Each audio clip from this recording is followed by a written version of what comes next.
What have I done? What have I done? It's currently day one in Vietnam and I've finally got some decent coffee and a banh mi into me and I feel infinitely better already. I'm constantly at threat of being hit by a scooter.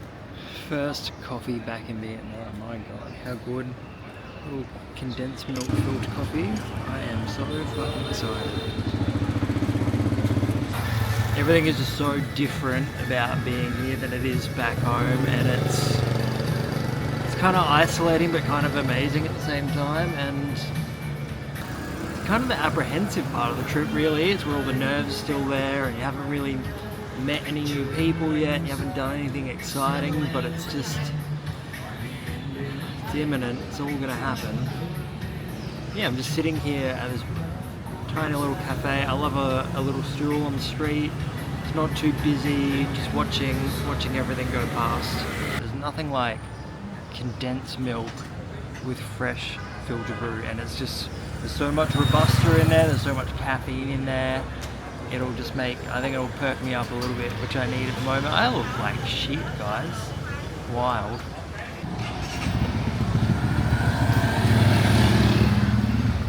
First banh mi of the trip. I cannot fucking wait. A delicious banh mi, and honestly, look at that. Delicious to start with, but this place is so busy. There's just grab drivers coming constantly to get like bucket loads of banh mi's, and it is crazy to see how much that you can fit on a little 125 scooter. Oh, hello. It's currently day one in Vietnam and I've finally got some decent coffee and a banh mi into me and I feel infinitely better already. I'm constantly at threat of being hit by a scooter, but honestly it's just settling back in at the moment to what this like crazy travel life is going to be like. So I've got at least 6 weeks here, maybe more, maybe a bit less, we'll see. But I've kind of been put all my duties back home on hold for 6 weeks, so I can definitely take that amount of time.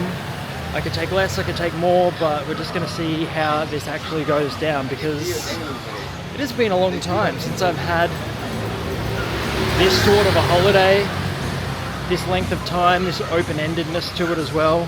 In case you guys didn't know, I sold all of my possessions, I sold my businesses, I quit jobs and got rid of just about everything you possibly could to come here and do like the whole digital nomad and travel content creator sort of thing. So if it doesn't work out, it might be a little bit fucked, but fingers crossed it works out.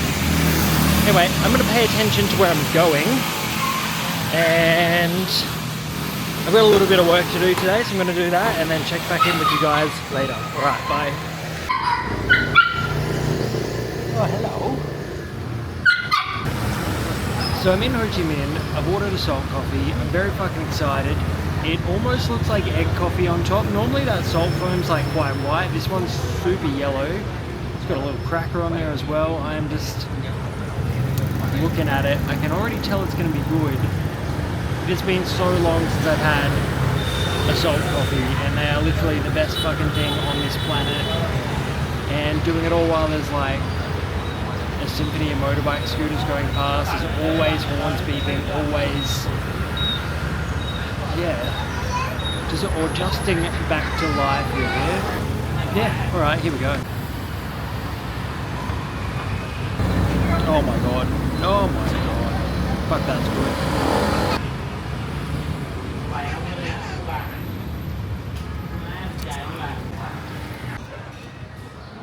I think I said this morning that you can never really tell what a city's like at that time of day. Like it's not alive yet, and on an afternoon, on Sunday afternoon, holy shit, this place comes alive. It is such a busy city, and there's just traffic non-stop, there's vendors everywhere, and it's a good place to be.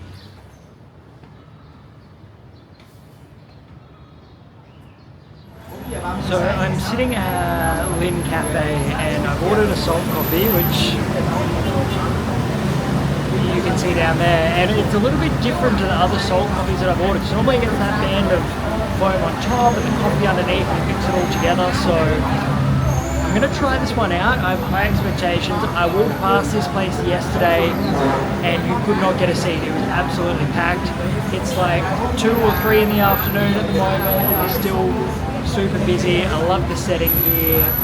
Inside felt really cozy and so much character to this building, and it must be good because there's so many people here and they're not all tourists. So let's try some coffee.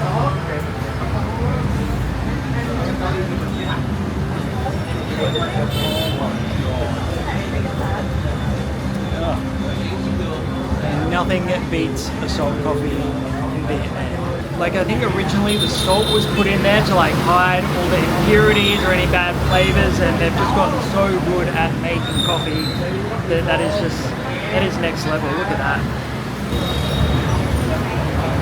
Absolute perfection.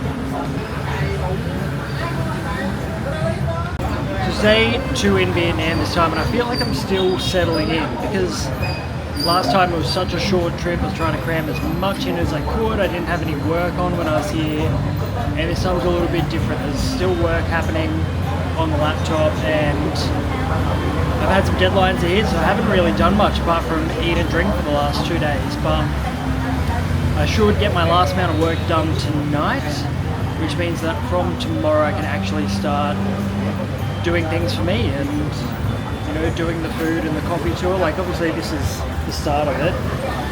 That salt coffee is not going to last at all. I've had 2 mouthfuls and it's almost gone, so I need to savor the rest of it. But it feels a little bit difficult to settle in when there is so much chaos happening around. Like, this is such a lively city and a busy and young city that it's so overwhelming to an extent. Like, compared to Brisbane, you know, it's probably 5 times the population of Brisbane and 100 times the amount of scooters.